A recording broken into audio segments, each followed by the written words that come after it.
This training video is composed of the capsule endoscopy procedure using MiroCam capsule endoscopy and the image reading process using MiroView diagnosis software. Please note that the video is modularized for each process for the users to choose and watch only the necessary procedures for the specific circumstance. Hello and good day. My name is JJ Graham, and I am here for IntroMedic. This video is for educational purposes only, to improve the proficiency of MiroCam capsule endoscopy product users. Without further ado, let me take you through a step-by-step explanation from the prescription to the review of the capsule endoscopy, assuming an actual situation, so please follow along.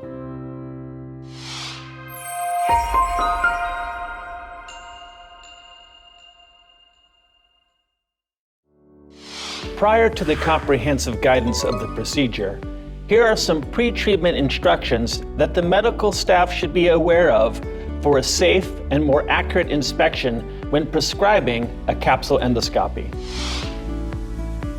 This is what you are seeing on the screen right now.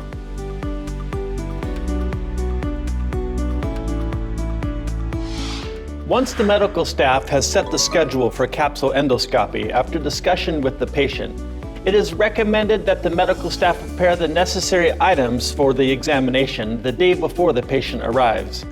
At this point, the medical staff should check the following 3 items in general. First, check the expiration date and availability of the consumables, including capsules and disposable belts. Second, make sure that the receiver is fully charged. And third, check whether the workstation and the software are working properly. If you find a problem that may interfere with the procedure, please contact the agency or the headquarters by following the emergency response procedure and take the appropriate action. Now, let's take a look at how to check and prepare the 3 items you will be needing for the procedure. In front of me is a capsule case and a data belt. At the back of the MiroCam's case, you will find a sticker attached to it with detailed information about the product. You should pay extra attention to the expiration date and serial number.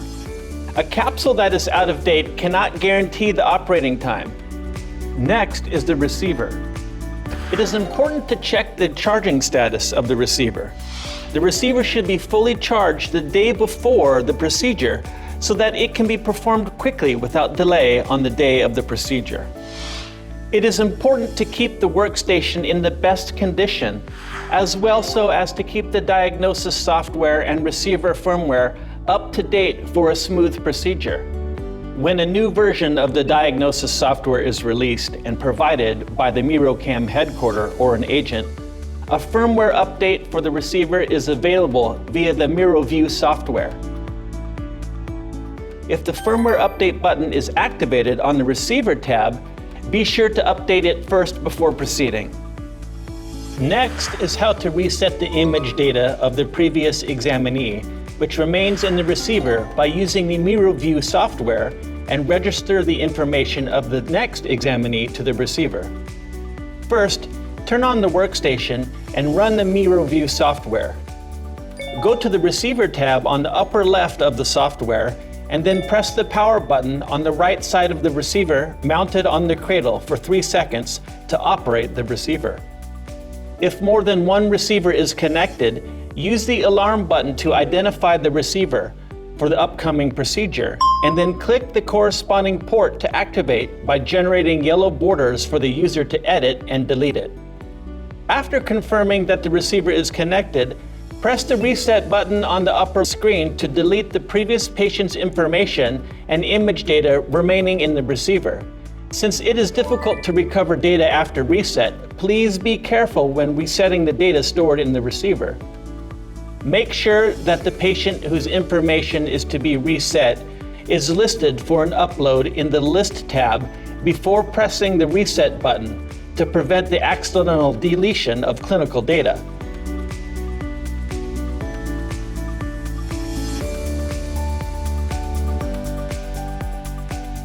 Once the data reset is complete, The examiner can check the information of the examinee in the receiver. Patient check-in consists of required fields, including the patient name and ID, and optional fields such as height and weight. The examiner can proceed with the procedure without any problem by filling up only the required fields marked with the asterisk. When the patient check-in is complete, turn the receiver off and place it on the cradle to keep it charged until the patient arrives.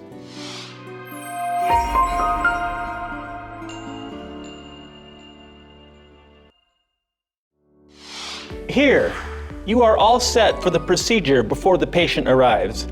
When the patient arrives on schedule for the procedure, the medical staff should move to the endoscopy unit with the capsule, receiver, and the disposable data belt that fits the patient.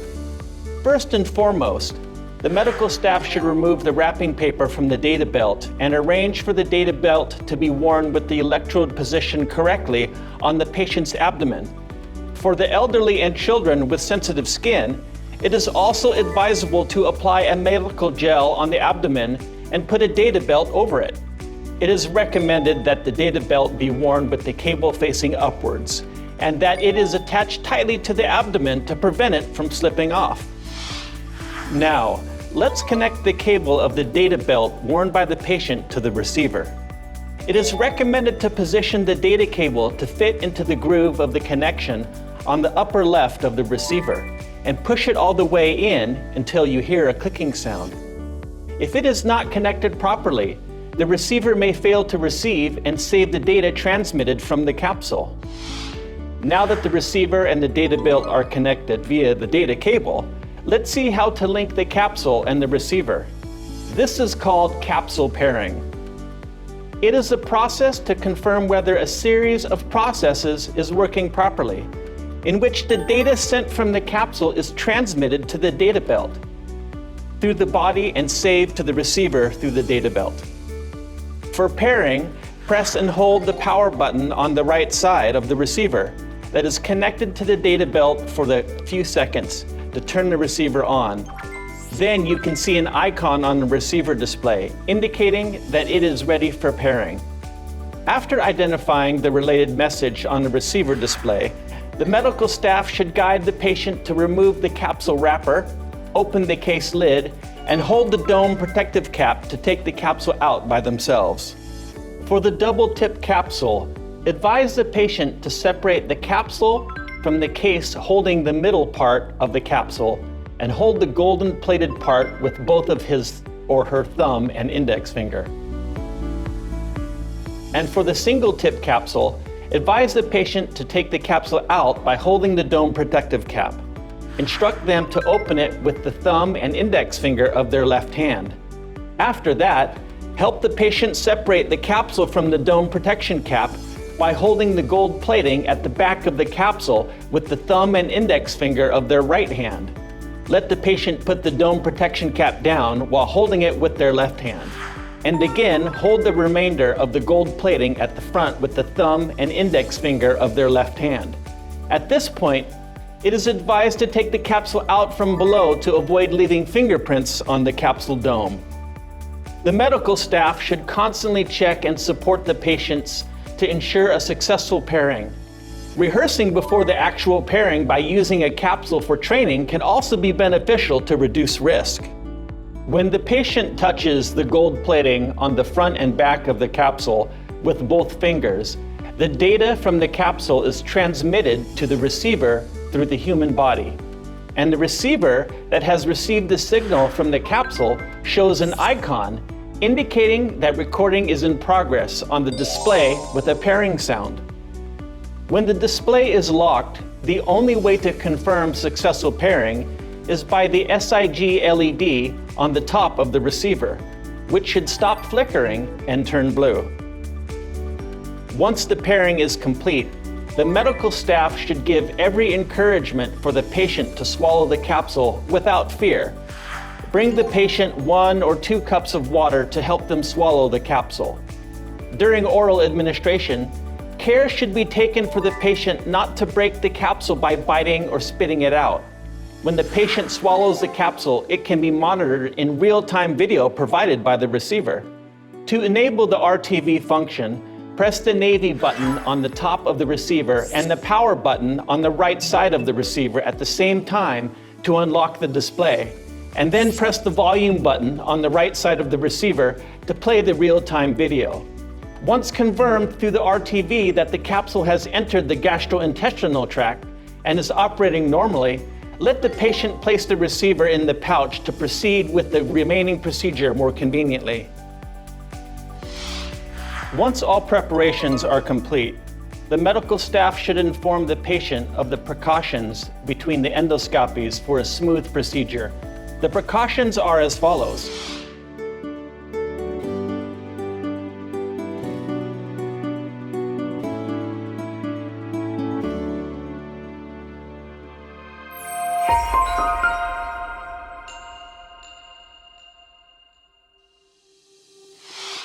Once the receiver is retrieved, according to the hospital policy, mount the retrieved receiver on the cradle to connect the receiver to the workstation.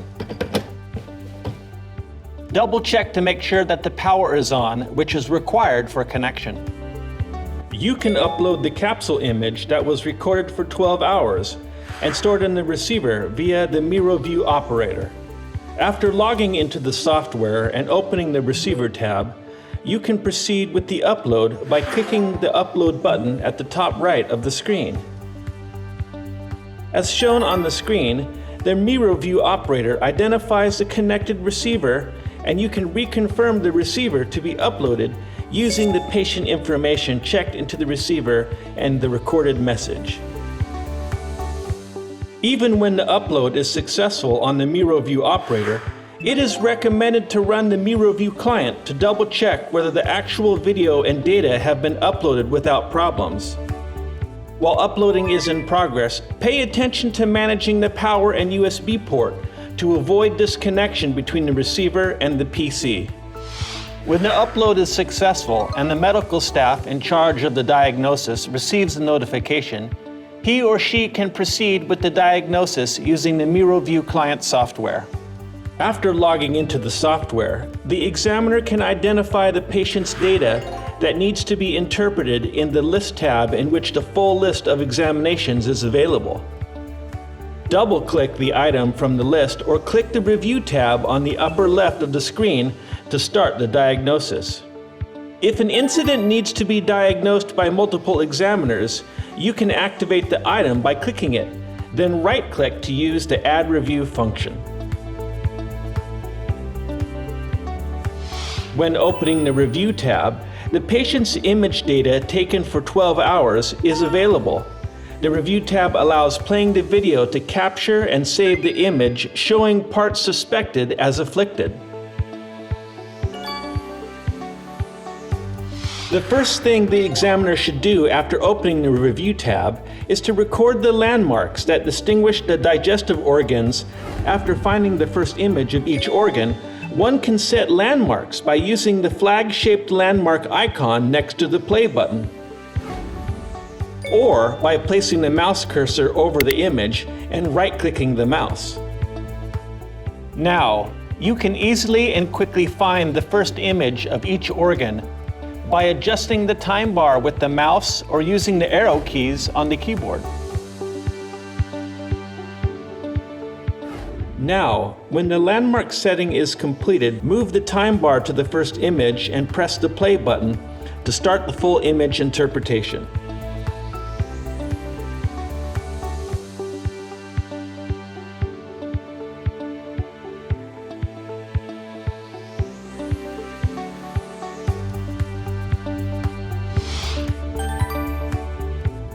Now, let's set the view layout.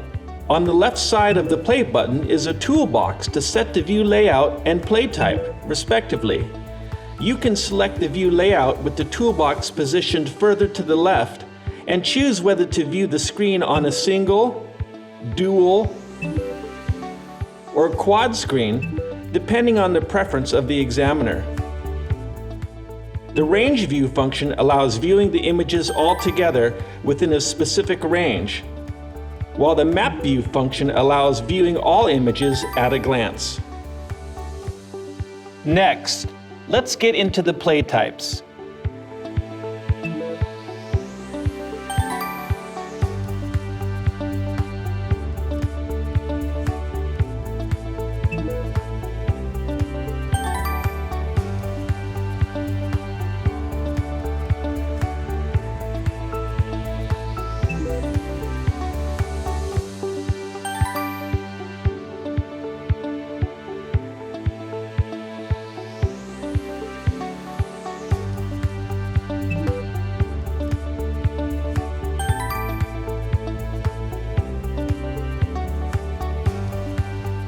The examiner can adjust the playback speed, saturation, and brightness of the image for efficient reading. To adjust the playback speed, use the speed control bar above the playback button. The number above the speed control bar indicates the number of images displayed per second during playback, and then the reverse playback speed can also be adjusted here. The brightness and saturation of the images can also be adjusted. Click the circular button next to the landmark. Then an adjustment window appears like so. By raising the Elise level here, the area of a lesion is seen more clearly. Image improvement. HDR makes the bright areas brighter and the dark areas darker. In case more focus is required, the full screen mode allows for the images to be read in full screen.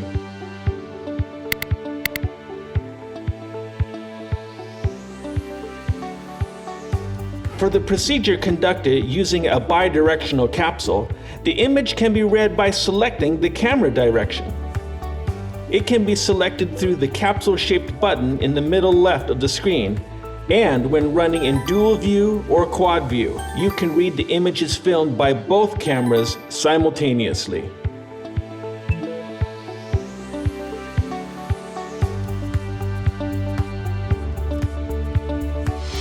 When all images suspected of lesions are captured in the Review tab, you can go to the Report tab to start writing a report. The examiner can write comments on each captured image in the Review tab and can also enter words that are used repeatedly by using the GI dictionary. In case labeling is required for a specific finding, it can be entered more easily by clicking the Add Finding button. Depending on the examiner's preference, each finding can be further defined by opening the combo box in the entered label. When a specific issue is detected repeatedly in an organ, it is also advisable to use the track function for quick and easy labeling. If a captured image needs marking, you can use the marking toolbox at the top of the screen to build the index. Once filling in medical comments on each image is complete, you can write the overall and comprehensive diagnostic assessment of the issue. You can write comments for the purpose of prescription for capsule endoscopy, what issues have been found in general, and what additional follow-up actions are required. Also, you can use the annotation function to input the comments you frequently use for your convenience.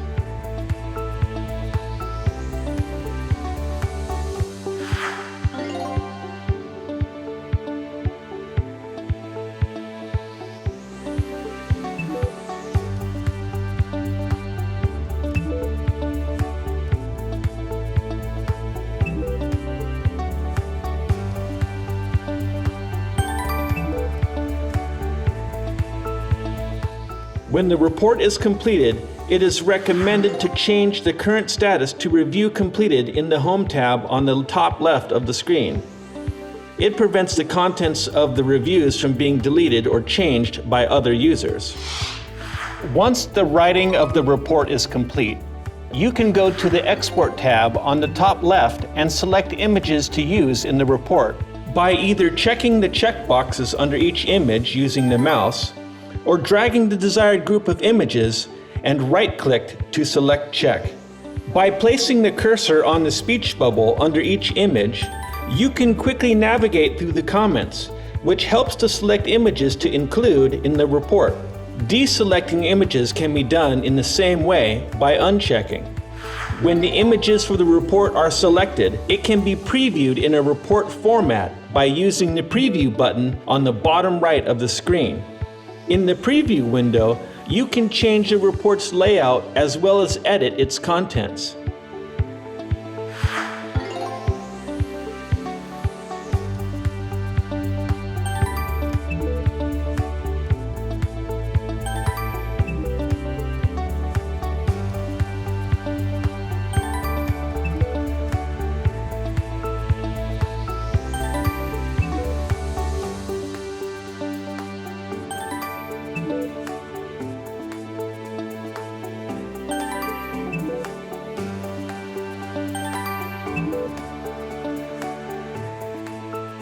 Exportable file types include PDF, AVI, JPG, and MEC, which can be selected and used according to the hospital environment or the examiner's preference.